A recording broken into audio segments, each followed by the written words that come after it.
And we're live! Hey, everybody. Hooray! Welcome to another rendition of the Master Toons podcast with me again, your host, George Baum.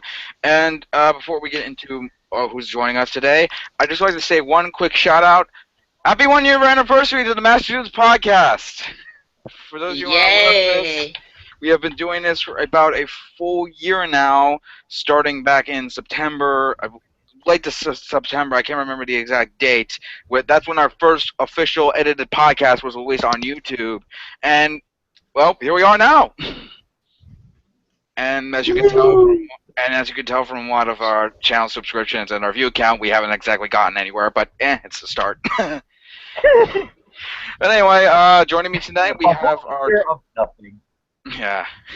Anyway, joining us tonight we have our two usuals, Ryoga, Hello. Proto, Hey yo! and our newest usual, Jacob. Hello. And right tonight, and we will be talking about a animated Ghostbusters movie currently in the works, DC's brand new Superhero Girls cartoon or Superhero High or whatever the fuck it's called, and an American Death Note officially going into pre-production, or post-production, or getting greenlit, or I don't know, but it's confirmed now. But anyway, trust me, we're going to have a lot to talk about. And we might go off a bit of a tangent with some other news. I might scour around if I don't think this podcast is long enough. But nevertheless, let's begin. I think we should start with the animated Ghostbusters movie. If you aren't aware of this, Sony Pictures Animation and Sony themselves have confirmed that they are going to be doing a live animated Ghostbusters movie with Sony Pictures Animation. In addition, with the original director of the first original Ghostbusters, Ivan Reitman, going to be producing it. And that's all they gave us. That's Not really much. it. Yeah, that's really it. But what's your guys' opinion on this? I really have no opinion on it until they confirm the voice actors. I'm really not have no opinion on this one. Although I'm hoping that they pretty much tell us who's writing this shit. Yeah. Jacob? How many Ghostbusters movies have they announced now? I swear, it feels like okay. They've announced Ghost. I think they've announced Ghostbusters 3. I think they also announced. I want to say wasn't there a plans for an all-female Ghostbusters as well? There's no Ghostbusters 3. They're just going for the all-female Ghostbusters movie directed by Paul Feig, who previously did Bridesmaids, The Heat, and Okay. Spy. Okay. And honestly, I could've full sworn disclosure, we actually have talked about the female Ghostbusters movie in the past and how I was skeptical for that.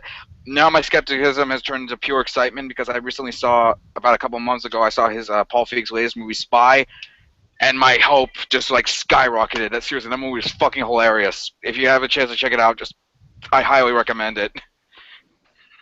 All right. And they okay, so there's no Ghostbusters 3. Honestly, the game was probably the closest thing to a Ghostbusters 3 that anybody would ever get. So, in terms of an animated Ghostbusters movie, I can see. I actually that could work. I suppose. I mean, the whole concept did lend itself to being rather well done in animation. In fact, it's been done twice as animated shows: the Real Ghostbusters and Extreme Ghostbusters. yeah. Third, if you count Filmation Ghostbusters, but that's entirely different. So Definitely entirely there. different. Yep. Oy. Anyway, But yeah, I would. I don't. Looking back now at Filmation's Ghostbusters, I would have to say I would actually. I actually liked it now than it was back then. I used to hate it because I was comparing it with the real Ghostbusters, but now as time goes on, as I am now older now, and looking back at seeing Filmation's version, I actually find it superior to the real Ghostbusters version. Now, as far as this rumored one from Sony, like I said, there's not much we know about whether this will feature the same all female crew from the upcoming reboot, or will this feature the original members of the Ghostbusters series. Now, the one thing I am definitely certain is that if they're gonna bring back the old gang from the original Ghostbusters from this one, they will probably not bring back the original cast. In part Yeah. because I know that at least one of them, Lorenzo Music, he actually passed away many years ago. Lorenzo Music played the animated version of Peter Venkman. He also played the original Garfield in the Yeah. Garfield series before Oh he yeah, passed that's on. right. And that can and of course there was that whole thing where he was playing a Bill Murray character, and then Bill Murray played a character that he played Yeah. with Garfield, obviously. And it actually got even funnier when you learned that there was a real Ghostbusters Game Boy game that actually got Mhm. released as a Garfield game in Europe.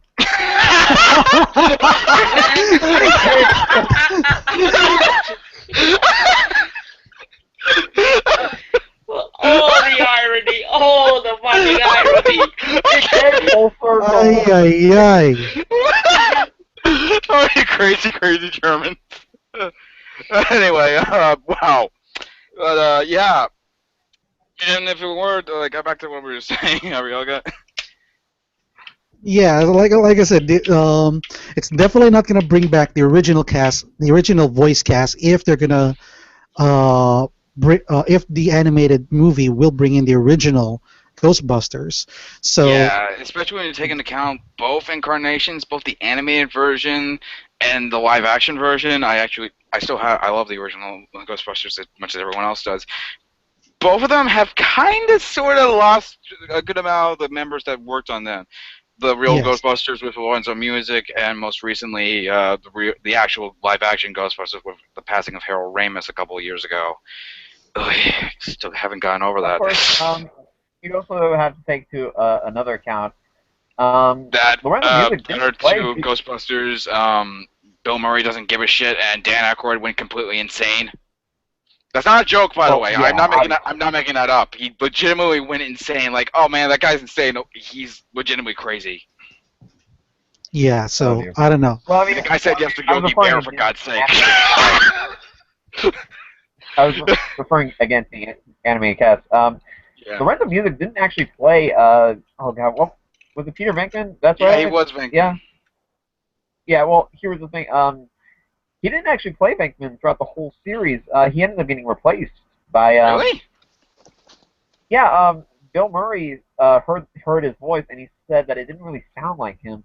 So Lorenzo Music was replaced by Dave Coulier, who you may know as oh god, what was his name?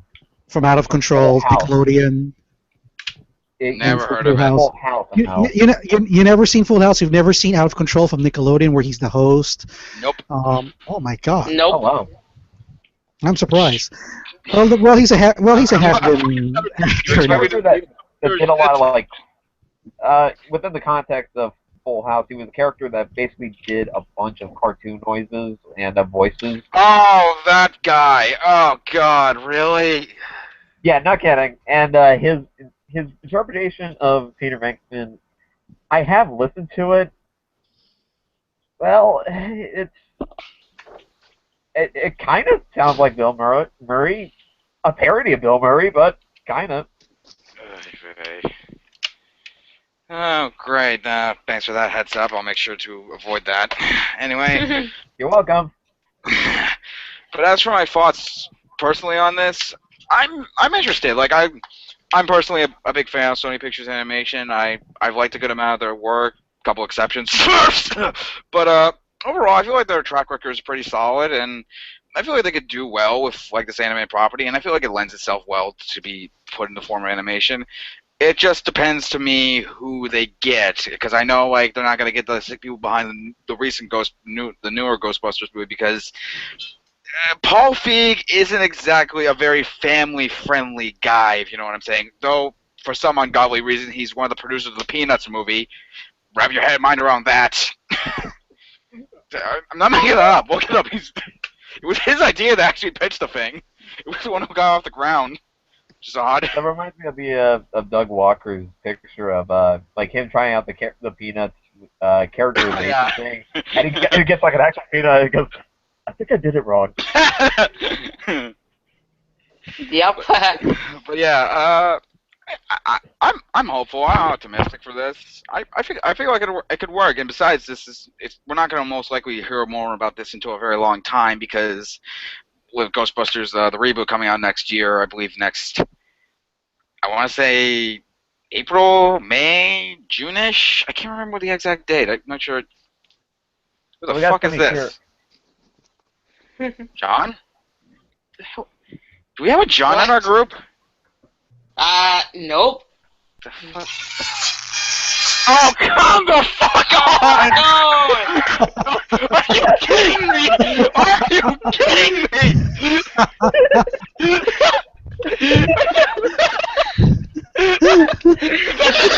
Oh, and he signed off that the magnificent bastard.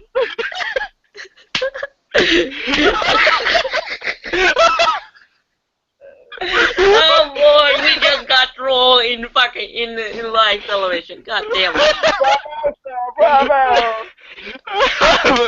Bravo, bravo, whoever did that, bravo. I probably should have seen it coming because I'm looking at his email right now. It does say scene. I was about to there. say that, and I was like, I looked over to the email to see if like there's an exact the exact wording for what his last name was. I said, oh fuck, and then the music starts playing. But anyway, like what I was saying, we got the new movie coming out next year. It's late spring, early summer, I believe. Maybe later than that. And you also have Sony Pictures' other projects coming out: The Lamb, Medusa, Spider-Man. Spider-Man, and I can't remember the. Wasn't there like a stop-motion hybrid superhero movie they were planning on doing, or was that a different company? Not sure. Different company, I think. Okay. Well, I mean, okay. Aardman's with them, so I guess I wouldn't be surprised if they did that. That would be interesting to see Aardman do like a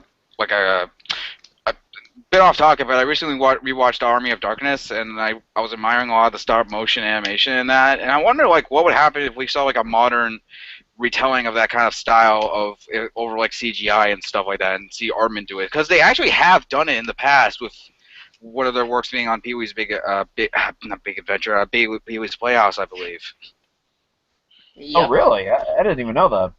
No, now you know. Knowing is half the battle. Say yeah, Joe, and I fucking. I remember the last Say yeah, Joe, last shoot week. you. I wrote a comment. I think it said, "Now you know, and knowing is half the battle." What the other half is, I don't know. Maybe like shooting shit or something. But anyway, yeah, I'm hopeful and I'm optimistic. I'm just hoping they get some good people and good talent behind this. Right. Right. Knock on wood. Though I do find it a bit odd. Out of all the times Sony's actually trying to make do with the Ghostbusters franchise, is only a couple years after Harold Ramis died. Like, out of all times you can capitalize on Ghostbusters, it's after one of the guys who helped make it dies unexpectedly. Is- Bit of a dick move, don't you think, Sony? But Then again, I remember one time there was somebody who, in honor of Harold Ramis, decided to review Caddyshack 2. oh, it was Brad Jones. Yeah, that's right, the cinema snub. That review is fucking hilarious. It is. So, should you be watching my Caddyshack 2 in the dedication of Harold Ramis? No, you shouldn't. You should be watching Ghostbusters, or Stripes, or Caddyshack, or For Vacation, or Groundhog Day. Then maybe come back and watch me talk about Caddyshack 2. Unless you're the TV Guide channel, in which they air Caddyshack 2 on 24 hours as part of their big tribute to Harold Ramis. How do I And how do know I that? know this? Because my mom posted a picture on her TV screen and sent it to me. You know, a friend of mine actually says I sound a lot like Brad Jones when I do like an impression of him. I quit watching the TV Guide channel when it stopped being the preview channel. Thank you very much. And when the guide button on the TV remote made the TV Guide channel completely obsolete. Yep. Again, my friend says I sound a lot like Brad Jones. I don't know like where he gets it from though. He actually Yep. he saw that movie Un Gallo con Muchos Huevos in the theater, and his review makes me want to go see it. Because Same. it's like, it's a children's movie that's rated PG-13. How can that be? Oh, okay. Anyway, moving on to our next topic. If you guys don't have enough anything else to want to talk about right now, or are you guys done? Nope. All right then, moving on to what might be seen as the meat of this project and the reason why I think a lot of us wanted to talk about it. DC has recently announced that they're going to be doing a new rendition of some of their old classic characters in a new animated show. I'll be right back. Big problem with it though, Ryoga, kind mind explaining it for me so I can be ready to unleash a lot of rage. Okay, so basically what DC is doing right now is they're trying to emulate the success of the girl-themed shows like Monsters High, Equestria Girls, This is the Descendants, Ever After High. So if you notice, all those shows basically feature girls in high school doing stuff. So DC wants to capitalize on that by teaming up with Mattel, who actually did the Ever After High series, or was it Monster High? I don't know. So they're gonna do basically a new line of teenage girls based on the DC superheroes attending school, which they will call DC Superhero Girls. So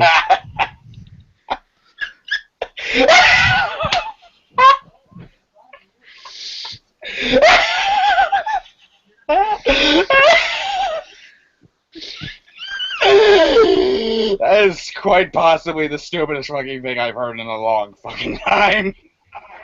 Next. now let me continue. Now this DC superhero girls line is part of DC's DC Kids project, which is basically the replacement for DC Nation. So, which means that all of their programs that they're doing from this point forward is to cater to the younger crowd. So, besides DC superhero girls, we also have this Be Cool Scooby Doo as among that. Um, the uh, the Animal Instincts and the Monster Mayhem Batman movies we've seen, and of course Teen Titans Go. So whether we like it or not, this is basically the direction DC decided to go right now, which is to cater to the younger crowd. Guys?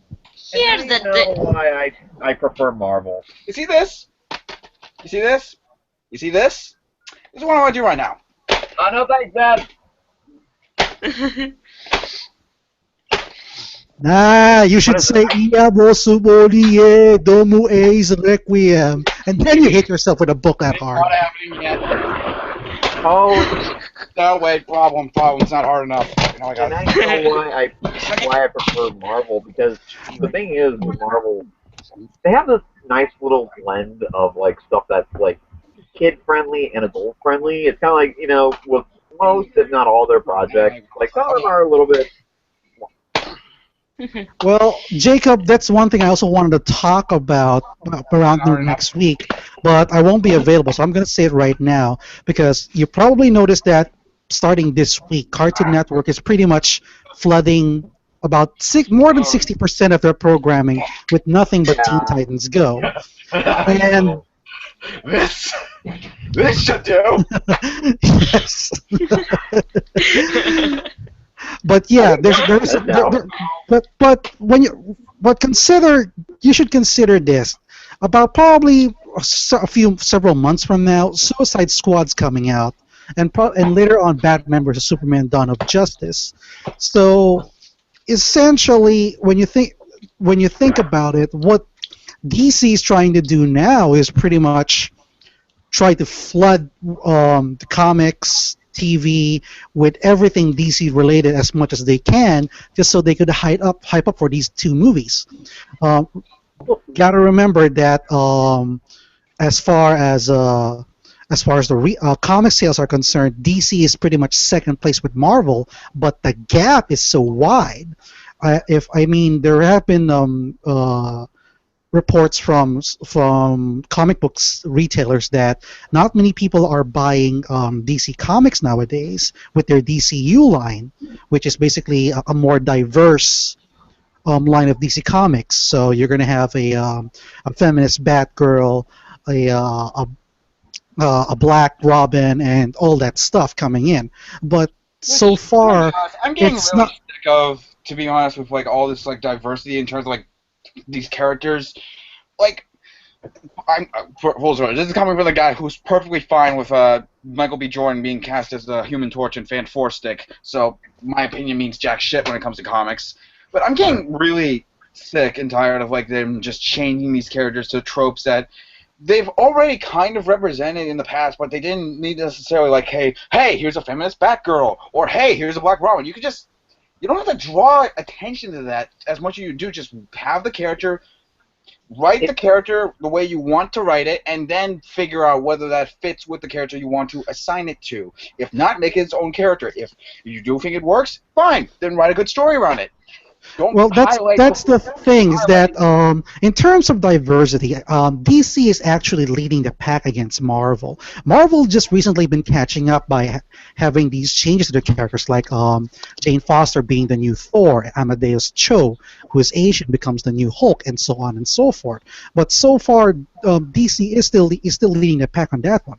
But it doesn't necessarily translate to good sales and marketing. I mean, as far as the comics are concerned, Marvel's current Secret Wars arc is still pretty much a bestseller, and everyone keeps buying it. It keeps selling out. Now we have this, despite this long list, everyone's still anticipating it. And um, like I said, right now, with what's been going on with Marvel TV and Marvel movies, with now separated, Kevin Feige now reporting to Disney instead to Ian Perlmutter, the CEO of Marvel. You can pretty much say DC really wants to capitalize. Well, not exactly DC, but pretty much Warner Brothers, because Time Warner basically owns Warner Brothers and DC, and they also own Cartoon Network.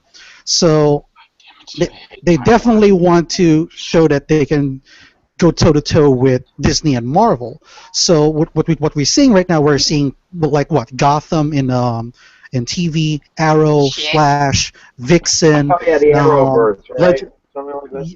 yeah, a bunch of. We're also gonna get like a live action Teen Titans somewhere in TNT. I don't know whatever came of it, but even on that version, from what I heard, only two members would be men, and everybody else would be women. So again, we got this a branch of TV and then branch of diversity going on, and of course the oversaturation of Teen Titans Go because of the fact kids love Teen Titans Go, as they say. But all of that is to make sure that everybody is hyped up for the upcoming Suicide Squad movie He, and the Batman Superman movie, because that's basically the one thing they want to do, which is essentially beat Marvel here's in the their own thing. game. Here's the fucking thing with that plan of theirs. My problem with DC superhero girls is not that it's trying to get to the girls' audience. No, no, no. My problem with that show is that the show is looking not good. Here's the thing. If they wanted to promote the Suicide Squad, this is not the way. Yeah, Because here's the thing with Suicide Squad. I'm probably the person who's the most hyped for it. In fact, it's my most anticipated movie of next year. Here's why. One, the director, David Ayer. What has the guy done? Training Day, Sabotage, Fury, End of Watch. What do all those movies have in common? They're all horrifically, graphically, grounded in reality, violent. Incredibly dark, too. So that interests me. And you also have Batman vs. Superman, which looks really interesting to me because it's going on a diverse path from what I've seen from Marvel. I know, and just going on a different path from Marvel, like having a different, like taking the events from Man of Steel and having that be part of the main plot of the entire movie. What's going to be the overarching? I've talked about this before. If you want to know my full thoughts, then go back and watch our Comic-Con podcast. But anyway, you have that. That's really interesting. That's really intricate. And the way you decide to get us hyped for those instead of like showing us more set photos, new leaked stills, new trailers, new ads, new info, you decide to oversaturate it with kiddie shit. What I was trying to say before was, like I said, Marvel and with both their kid shows and their adult programming, with some exceptions like Netflix's Daredevil and the like, Yeah. they kind of have this enough in them to where they kind of where it can kind of appeal to both demographics. Like like a number of their Marvel movies, like there's enough in there for both, in a lot of them for both kids and adults to enjoy. With DC, I think the problem is they kind of decide to make their demographics very lopsided, like with Teen Titans Go, and it's very kiddie like, it's very juvenile. But with what was that movie that Man of Steel, very dark, it's dull, edgy, cold. It's like, guys, Well, strategy when you really. well, another thing you have to consider is that because DC superheroes is pretty much aimed for the You female can't. crowd, something that back then they wouldn't even bother doing because if you guys remember, one of the factors why Young Justice and Green Lantern got canceled is because more and Oh, more girls were watching it instead of boys, and these executives thought Stuart that girls Snyder. don't buy toys, so it's crazy. okay. Now we're basically saying, okay, we're gonna now cater shows that would cater to girls so that they could buy stuff so that'll make us more money, which is what DC superhero exactly is. Okay. Little thing with that. This is something we've talked about again a lot on this podcast. Just because women watch it as well doesn't necessarily mean it's not going to do more well. You want to know why? Get a load of this. I've talked about this so many times on this podcast that I think I should make an entire podcast or make this a movie of the week so I can talk more about it because I love it that much. You want to know what's great about this movie? Female characters. But you know what's great about these female characters? They're not treated like female characters. They're treated like real people. And they actually have dignity, respect, and admission for women. How the entire movie is centered around these two characters trying to save these wives from this impending warlord from using them as sex slaves. Warlord. And then you have this shit, like the fucking god-awful looking Supergirl show, just pandering to these small demographics when really you should be appealing. And the fact that some of the villains there are actually attending the same school and is treated as heroes, like Harley Quinn, and Oh, and just to add something at the top, just for the sake of attracting the male audience, they decided to add male characters there, such as Hal for, Jordan and Beast Boy. for But then, fuck. but granted, Beast Boy is the most popular character in Teen Titans Go, and the majority of Beast Boy's fans is pretty much all girls, thanks in part to Greg Sipes, the voice actor. For fuck's sake. Clear guy.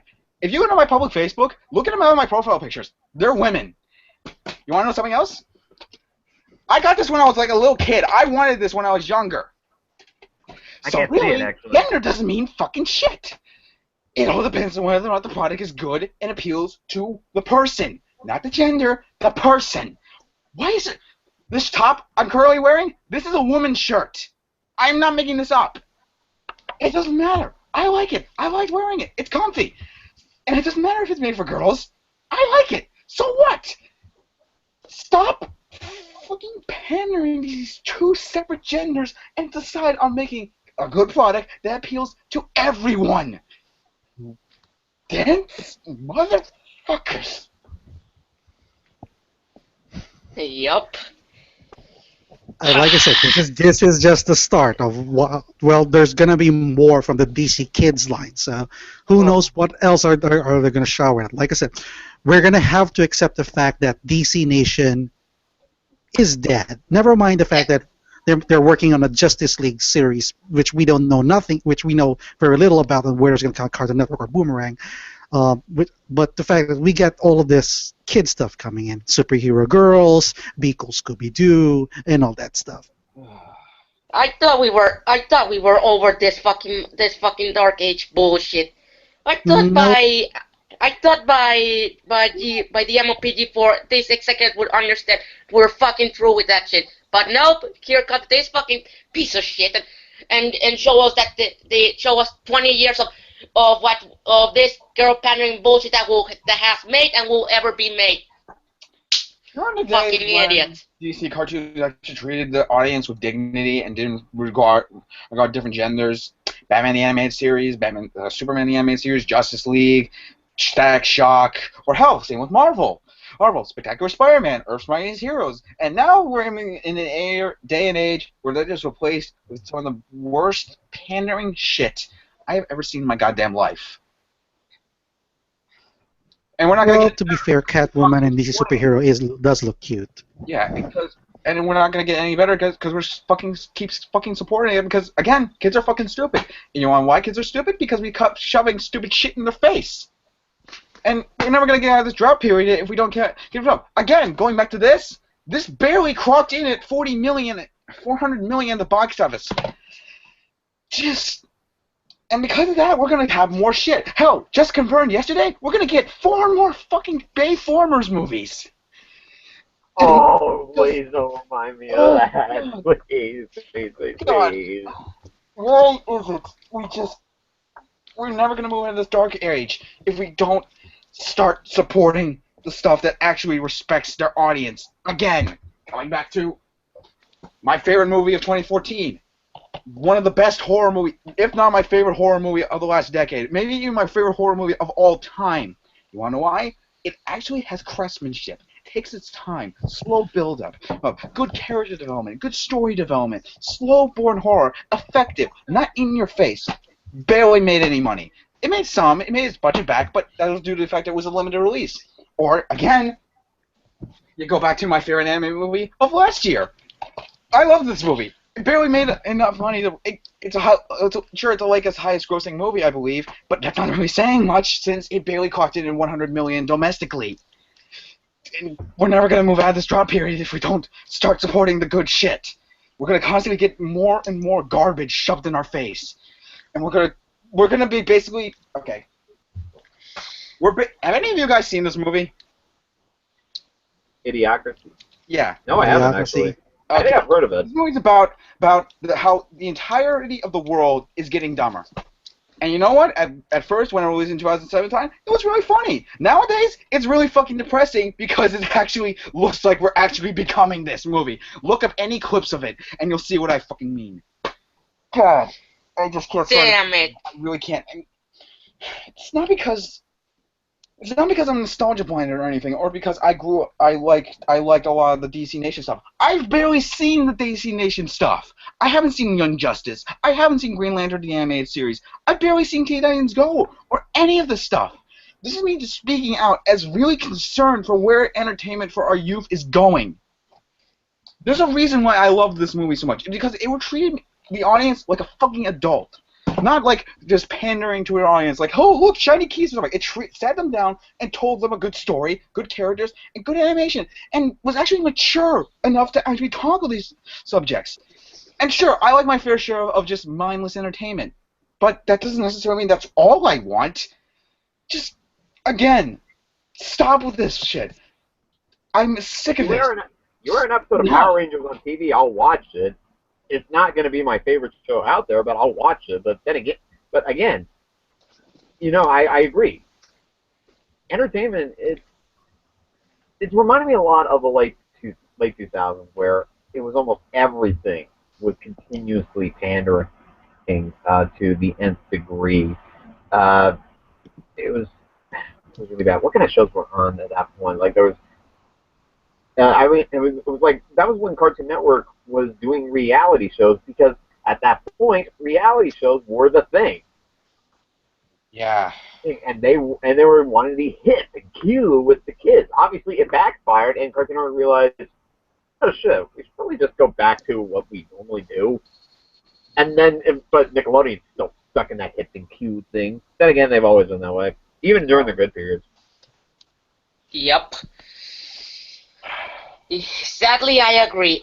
I agree, because the networks really need to start trying to capitalize on that trend and just try to green light stuff that they're actually worth their time.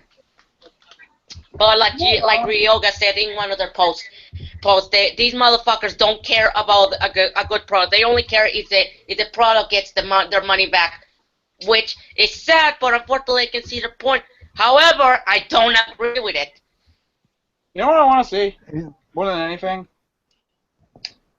I want to see Bruce Timm and Paul Dini come back to DC. I really do. I want them to come back and do more animated stuff, because I may not be that biggest fan of Batman the Animated Series, but I'll gladly take it over the shit we have now. Those two know how to really respect their audience and know how to craft good stories. And I honestly want to see them back, because I feel like if there's any person or any two people that can actually save us from all this shit, it's them. I don't care whatever it is, whatever project it is, be it something completely new or something from the past, Batman, Superman, Wonder Woman, Justice League, anything. I just want to see them come back. Or get the Greg Winesworth, the guy who did Gargoyles, Spectacular Spider-Man, and did he do Young Justice as well? I forget. He Yeah. did. He Okay, did. get him back. Get him to do some more work. He's clearly got a lot of work now with I mean, no, he's working on Star Wars Rebels. I haven't seen it, so But yeah, he left the show after season 1, so he's pretty much free. okay. So He's right. yeah, give this guy some work now. This guy's one of the best out there. Again, Gargoyles, Ursa no wait, Spectacular Spider-Man, tons of others. Just give this man work, and please give us some more good entertainment now. Because where we're going right now, there's just no hope anymore. Yup. Yeah, sadly I agree. Just what problem solvers is sounding appetizing. God damn it. You have to remind me to that fucking show, man. Is that the only one So- Well, who it's true. not that bad? What? It's not good by any stretch of the word. I do understand why people hate it, but I've seen a lot fucking worse. Trust me. Well, I really have. my biggest problem was just the visuals of it. It's visually unbiblical, Bang. very unbearable. But writing-wise, it was okay for what it was. Yeah. Anyway, moving on to actually our last piece of news tonight. Warner Bros. Or I forget who confirmed this. Let me check. Let me check the article again. Was it Warner Brothers? I believe. Just give me a second. Yeah, it was Warner Brothers. Okay, Warner Brothers have officially announced they're going to be going into pre-production, or they're currently looking for people to do a Death Note movie. If you don't know what Death Note is, it's a Japanese comic and manga, I believe, that was adapted into a very popular anime, often regarded as the best anime ever. And yeah, and now they're looking. I believe this project has been around in the same league as the Akira movie, where it's been passed around a lot, and everyone's been trying to get it off the ground. Well, now it's seemingly getting off the ground due mostly, I think, to the fact of the new Ghost in the Shell movie coming out in 2017, I believe. And they've recently casted one of their leads, which is Nate Wolff, whose only real credit, who is really popular right now, is Paper Towns, and that's about it. From what I heard, Purple Towns is not a good film, so so don't quote me on that. Yeah. And okay, so let me just give you guys the premise of what Death Note is, because Death Note actually came out in the early 2000s, and it's basically a story about a college student named Light Yagami, and Light is pretty much a guy who is a gifted guy who's super smart, but he got bored and he really wanted to cleanse the world of all that is evil. And then one day he stumbles upon this notebook, which is called the Death Note, which turns out that if you ever write the person's name of that on the Death Note, that person dies of a heart attack. So when he realizes that, he then starts a killing spree of pretty much killing off every people he deems as evil, which got him the attention of the local police. So enter now the second major character in the series, a guy named L, who, although it seems a bit weird at times, he's pretty much just as smart as Light Yagami, and for the rest of the series, it's pretty much a game of cat and mouse of see who can outwit who. So if you're familiar with the Sherlock Holmes stories in which Sherlock Holmes takes on Moriarty, it's pretty much the same thing here, except with supernatural elements blended in. So that's basically the premise of Death Note. Now, what's surprising is that even though Death Note actually has some dark themes and a lot of people getting killed off, it's still considered a kids series in the same reign as. Wait. It's considered a kids series? I'm not kidding you. Now, let me explain. The original manga, or the comics, actually appeared in Shonen Jump. And Shonen Jump is the magazine that usually caters to young kids. And Shonen Jump is well known for Dragon Ball, Naruto, One Piece, Bleach. They all come under the Shonen Jump banner. And Death Note, believe it or not, is actually on another series that's part of their part of the Shonen Jump banner. So So that's pretty much a quite irony there. But then again, you have to remember that the way the Japanese perceives things such as sex and violence, especially towards young kids, is pretty much different from what we see here in the West. So this is pretty much a no-brainer. But still, it is quite a unique perspective. So guys, Okay. I'm currently doing some more research on this right now, and I'm looking up the director and the writers. The director they actually have is actually really good. Adam Wingard. Adam Wingard, who previously did some bits of the VHS movies, You're Next, and most recently The Guest. Yes. So He's actually a good choice. VHS basically a Give The series of Guest. He's a- short horror movies, and they were quite good. They're really really good. It's actually available on Netflix, and I actually seen some of those. So Yeah. and it is essentially a horror crime drama thing. So you get this supernatural Okay. horror, and then this detective crime story. So there's something to that.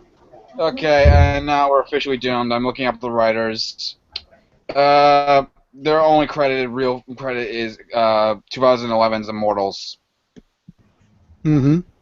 And Well, Another thing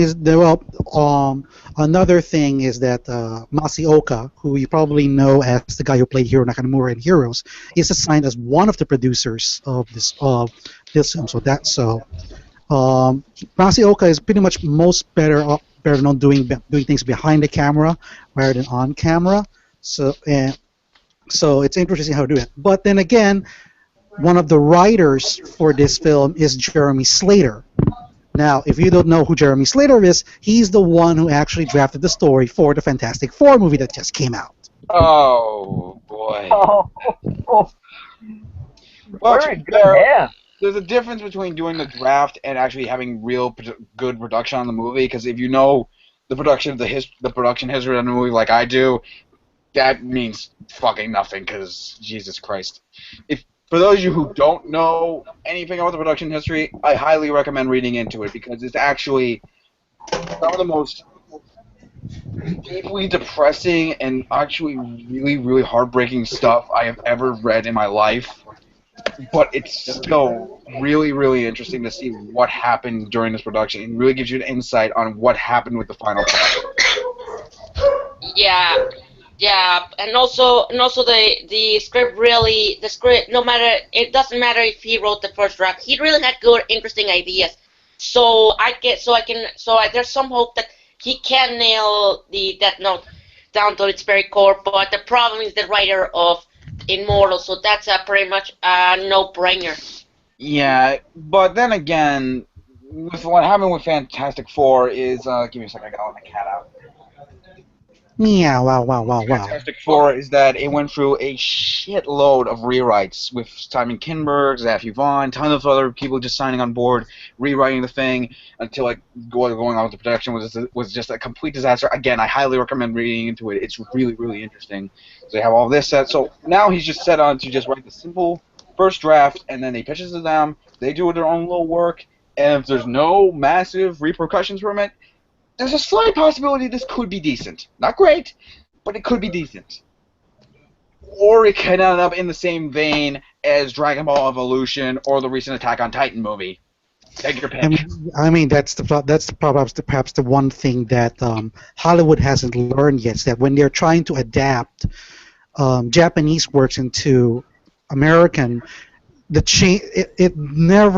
it never ends up being quite good. I mean, there is one I mentioned it before a few weeks ago. There is one that they adapted to Hollywood, which is fairly decent, and that's Edge of Tomorrow, starring Tom Cruise, which is of course based on the manga the manga All You Need Is Kill.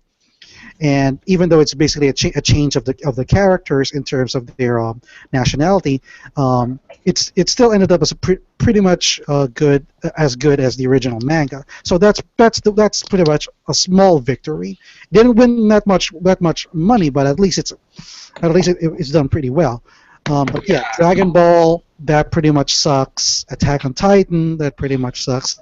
And now we're pretty much seeing that a lot of filmmakers do want to adapt Japanese manga series into or anime series into Hollywood with pretty much Ghost in the Shell starring Scarlett Johansson, and I believe James Cameron also wanted to do another one based on Japanese manga, Battle Age Alita, but because he's tied up with the Avatar franchise, he has to put that on hold. So I don't know what's going to happen, and I believe Zac Efron was said to have attached to another project based on Full Metal Panic, not Full Metal Alchemist. That's different. Full Metal Panic, basically about this guy from Afghanistan who is a child soldier turned into a teenager, now has to enter high school, pretending to be a high school student to protect this young girl. But because he's never been to school before and that he always carries guns,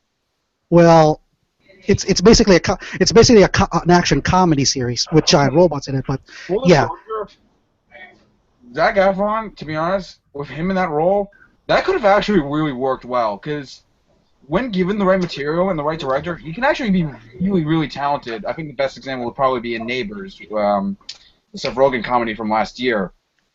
He gave it one of the best performances I saw last year in that movie, so I honestly could see something like that working well. Just again, we just need a better director, and a good writer, and a good script for him to work Actually, with. if I may, Ryoga, you did mention Full Metal Alchemist. I do want to point out I had this really weird envisioning of who would play Edward Elric if a Full Metal Alchemist movie was made, like a live action one. right. For some reason, I thought of the who was it that played King Joffrey in Game of Thrones? For some reason, it immediately came to that. Sorry, mate, not gonna happen. That guy retired Well, immediately yeah, I know after he's finishing with. retired from acting, but I mean, I almost thought like it could kind of work. I mean, when he like if somebody called him short, I've seen Yup. a scene where Joffrey gets mad. He could do like an Ed rage thing quite well. I mean, I would have to admit that considering the fact that Full Metal Alchemist is set in a European setting, that pretty much is a good starter if it's going to be developed into a live action movie done in Hollywood. Yeah, And I could see that working well, actually. and with the fact it's all fantasy elements, that's pretty much can be done in CG. And Full Metal Alchemist is considered as a classic work because a lot of fantasy elements, lots of drama, lots of tension, likable characters. So yeah, I wouldn't mind anybody trying to adapt Full Metal Alchemist, so long as of course it doesn't end up as similar as Attack on Titan. Damn it. The actual name of Edward Elric is actually Eduardo Enrique. Eduardo Enrique. It doesn't matter. It still looks fucking terrible. I haven't seen it, nor do I plan to. I've never There's an Alamo Drafthouse Cinema that's showing like the movies. I heard there was some controversy with when the movie came out over here. Apparently, some showings of the movie, one of the subtitles would freeze for 20 minutes. I think it's because of the fact that when they were Funimation was the one who was presenting the movie, but they haven't done screenings before. I think they've mentioned Anime News Network answered that. It has something to do with the way it is done on the Linux system, since they did it all on Linux, and Funimation wasn't that well experienced in doing that. So what happened is that when they were doing the subtitles and have it released up, at one point the processing, there was an error in the processing, so it ended up with a subtitle lasting for more than 20 minutes, which was pretty much very, very embarrassing for Funimation. And I fuck up. But then again, it doesn't matter because the movie's bad anyway. Yeah, it doesn't matter. Yeah. Like, really. I think the Attack on Titan. Again, I haven't seen it, but hey, I'm a masochist, and I'm looking to develop some more movies for my worst list, so might as well. Like, again, I'm the guy who willingly paid money to go see Legends of Oz in theaters, so my dignity is pretty much dead. I mean, like I was saying, I think the Attack on Titan Junior High anime that's out right now seems more faithful than that, and that's a comedy. Yeah, it's a comedy. It's basically going to come out This week, I believe. In fact, a lot of new animes are coming out this week. So there's Lupin the Third, there's Mobile Suit Gundam Iron Blooded Orphans, which I just watched earlier today, and I have to say it is quite good. And of course, One Punch Man, which I recommend everybody to watch it. Basically, it's about this superhero who basically can take out anyone, One punch. and I mean anyone, no matter how powerful that person is. He can take it out with just one punch. That's why he's called One Punch Man. That sounds awesome. And you also have Parasite, which just premiered down here in the States on Toonami. Yes, Yeah, that's I saw that last night. That was really cool. Really, really good, by the way. If any of you have seen it, I haven't seen it. I highly recommend checking it out. I've already set up DVR recording for like the entire series for the next couple of weeks.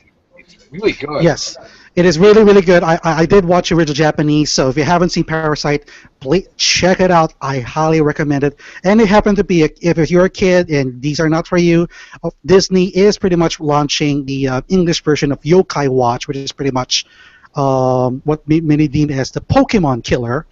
And believe it or not, the English version is faithful to the original Japanese. So Got my attention. They did it before with Doraemon, even though Doraemon has a lot of questionable scenes, particularly one of the female characters who is a kid is pretty much seen in the nude all the time. They censored that out, of course, in the American version. But so far, it's actually done very, very well. That's why it has a second and a third season. Now we have Yokai Watch, which is basically about a kid trying to befriend these spirits called yokai, and he can actually use them in battle if he has to. So it's a lot like Pokemon, but it's one of the biggest franchises in Japan since last year, and pretty much topping Pokemon at some point. So now we're having it here in the States. The 3DS version is coming out also next month. So Oh, sweet. so for the kids, Yokai Watch is pretty much something that's for them. For the older guys, of course, like I said, there's Lupin the Third, Iron Blooded Orphans, One Punch Man, and Parasite. Which is awesome. And if you don't know anything about Parasite, it is one hell of a gory show from what I've seen. Hell, the opening of the... Okay, then. Well, like, for example, there's a scene in the opening of the first episode is a guy, like a husband, like unhinging his entire head and morphing and chopping off like his wife's head in like one single bite. It's insane. Hell, there's a part later in the anime where like a dog's head like it turns into it turns its organs and insides like inside out and like turns into wings and starts flying in the air. And yes, Set it down so trust us on this. so yeah, that's. What I was gonna Go ahead, say Jacob. about Yokai Watch was kind of a mixture of funny and a little bit worrying. Not so much worrying, just Johnny Young Bosch plays Nobi in Doraemon. Mhm. Disney XD's other anime show, but he's also playing the main character in Yokai Watch. And with both, he's giving off the kid voice, and I'm kind of going, are kids going to be noticing this? Like when they're watching it, like they're noticing like the main character in Yokai Watch sounds a lot like Nobi. Not Lobi from Doraemon. Yeah, that's the thing. I don't know, but then again, this is basically much Disney's Disney's pretty much handling all of this. So I don't know what they're thinking.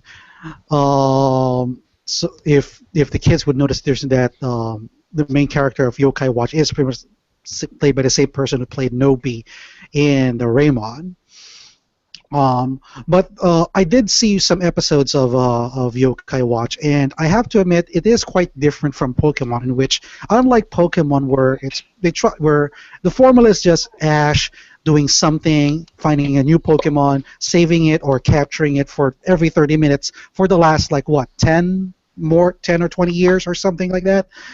Yokai Watch instead actually does their stories in about 5 minutes or so. So it's a series of shorts, and so you get 2 or 3. It's similar to the same runtime as the Wabbit series we see in Cartoon Network. So pretty much the same thing, but in a much shorter lifespan.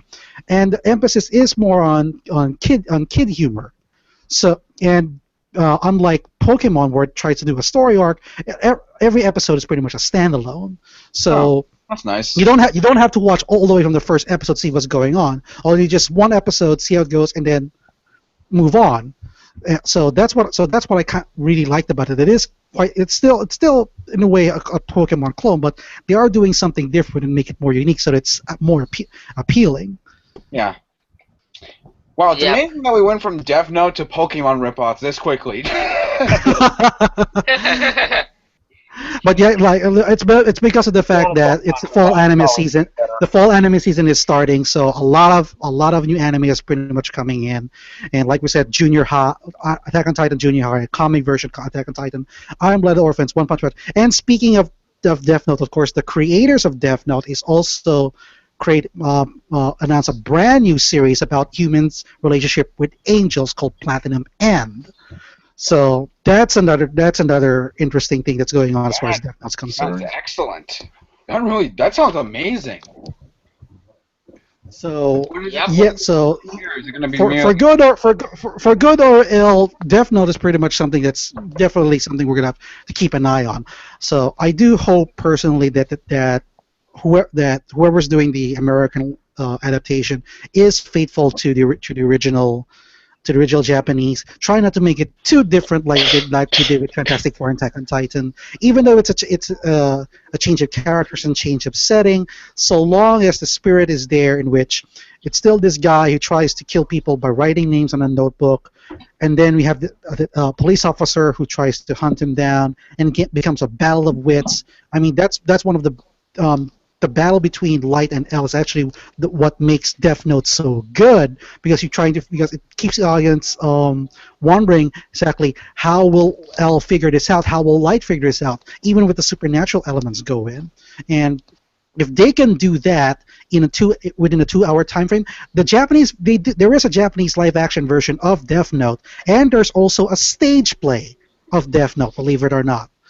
But I never seen them, but from what I've heard, from what I'm told, they were done very, very well in spite of the environment and the limitations they're given, as opposed to the comics, the manga rather, and the anime. So even with that short time frame, they're able to get the entire plot and the execution really, really good. So Yeah. I'm hoping the American version does that as well, guys. I hope it doesn't end up being a 90-minute long thing. I want this to be a full-on 2-hour crime drama, like something from Prisoners, or something what else is there? Something like a Gone Girl or something like that. Have it be very long, very methodical, very detailed. Have a lot going on during the thing. It spaces out really well. Just don't try to trim it down to 90 minutes to appeal to everyone. Just try your best to make the best movie you can with this material. Also, while we're on the subject about Fantastic Four, am I the only one who thinks Nathan looks a little bit too much like Miles Teller in that movie?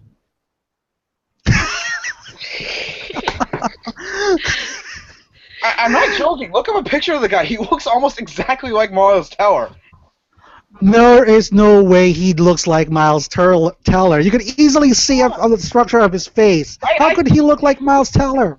Come on, it looks like just him with a little bit of his No, eyes. he does not. No. He does not.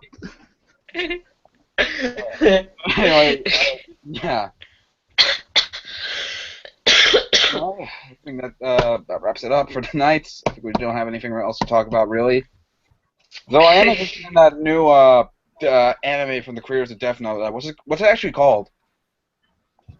The new anime from the creators of Death Note is called Platinum End. Okay, thanks. That sounds really interesting. Does it have an official release or something, or is it already... Actually, I'm actually looking up right now on Rocket News to see when they're going to come out. I think they've only planned it, but I think they're going to release it probably sometime this year or later this year or next year, I believe.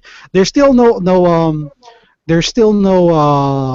plans for an English release yet, but I'm sure Viz, who pretty much does all the English releases of manga so far, they're going to do an English release. Oh, okay. Let's see. They've announced it on last September. It will be released on Japan on November 4th. So that's pretty much quick. Okay. Yeah. I'm asking because that sounds really interesting. It seems like right up my alley. I love this kind of. I love retellings of biblical tales and like the ideas of hell, heaven and earth. Like like one of my favorite movies of last year was Noah. I loved that movie like more than anything, just because it takes the original story of Noah but takes it in like its own twists and turns while still staying kind of true to the original source. So I love this type of shit, and this sounds really, really good, and I'm really looking forward to checking it out. I also need to finish Death Note soon because I watched the first 3 episodes. I'm really digging it. I just never got around to finishing because I was busy with other stuff. I really, I really, really, I really, really recommend you watch Death Note at least until the end of the first. It's basically divided into 2 different arcs. So if you really want to appreciate Death Note, just watch the first. You don't need to watch the second arc though. Okay, thanks. Even though it basically ends Death Note from there, but um, much of what made Death Note popular was pretty much in the first arc, which is the battle between Light and Hell. Okay. All right, I Okay. think that about wraps it up. So, anything else you guys want to talk about? Any more final thoughts on this? Not really. I'm just waiting. To see what comes out of this. Also, please, for the love of God, just make Nat Wolf believable because I've seen some of it shit, and trust me, I'm not impressed with the guy. Yeah, from what I've seen of like clips and stuff, he's just yeah. I honestly could see. I always say this. I've said this time and time again. Give the right, you can give are good at doing them and good at direction and good at writing. You can pull off a good performance of anything. Big examples I can think of: Adam Sandler in Punch Drunk Love and Tyler Perry in Gone Girl. So yeah, that about wrap. Jacob. Actually, looking Jacob? at a picture of Miles Teller, yeah, he does not look like Nat Wolf. I don't know what you're like. Oh, come on! Why am I the only one who thinks this? I mean, actually, you know what? If I squint my eyes, yeah, I kind of see a little bit of a resemblance. If I squint my eyes a little bit, I mean, the two kind of have a similar composure, I guess. Like they both kind of look like that. No. I don't know, maybe it's because I just got done rewatching the Half in the Bag on a Fantastic Four. Great video, by the way. Really highly recommended that. It's super funny. And they actually are, unlike I think a lot of the reviews I've seen of Fantastic Four, they actually seem fairly fair on it. Because they're not like, it's like, oh, it's just terrible. They actually break it down in a very mature way. They express the good, they express the bad, and they don't recommend it by any means. They give it a bad review, but they're at least fair with it. Unlike a good amount of reviews I've seen from Anyway, yeah, that wraps it up. This has been sorry for that abrupt ending. This has been the Master Toons podcast with me, your host, George Bound, and if you want to contact with us, I'll link us where you can find us in the description below. And joining me tonight was Ryoga, Okay. Frodo, Heyo. and Jacob. By the way, it's really nice to have you with us. Thank you. After the disaster that was last week. Yeah. Yeah. Oh, yeah, that has been the Master Toons podcast, and we'll see you all next week. Peace.